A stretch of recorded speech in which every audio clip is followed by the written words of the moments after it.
So, mauning pagkaon sa kuan guys, Israeli. Nani siya ka ng brown rice. Kauban nag pine nuts. O kani siya pine nuts na ganing gagmay nga kuan nuts. Kanya onions, brown rice. O gibutangan ni siya og tuyo.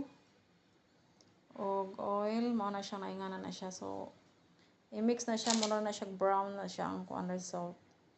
So, ayan, maganda talaga siya guys, no? Masarap to. Tapos, nagluto ako ng mga gulay. At saka may mga salad-salad din dito. Kasi nga, may party na naman kami mamayang gabi. Magluto ako ng fish, kaya ilalagay ko tong mga ingredients na yan. And then, this one also. This is cabbage salad with coriander. This is mixed salad with cucumber, cherry tomato, kale, and mixed lettuce. So that's it for now. Tapos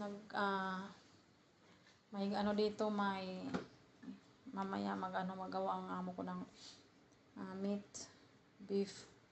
Ilagay ito niya. Ilagay itong potato and mushroom. So ngayon, dahil may chicken akong ginawa, hindi ko pa niluto mamaya na kasi nga very early pa ngayon. So nagsayang ako ng kanin kasi kailangan ng mga alaga ko tong kanin. Kakain sila ng kanin. And fish. So that's it for now guys. Later we have mayroong ibang klase mga type na mga pagkain mamayang darating. So, konti lang ang niluto ko ngayon kasi nga nag-order yata sila ng pagkain. Kaya ito lang ang niluto ko ngayon. So, simpleng simpleng kimbot-kimbot lang guys, no?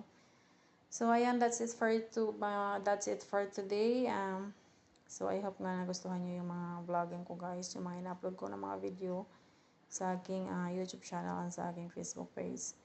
Sa lahat ng mga supporters ko guys, maraming salamat sa inyong lahat, sa inyong mga walang sawang pagsuporta sa aking pagpa-vlog. So ayan, thank you so much for watching everyone, and see you sa next na vlog ko. So ayan, have a great day to all. Love you guys. Thank you everyone. So ayan, darating na yata yung amo ko.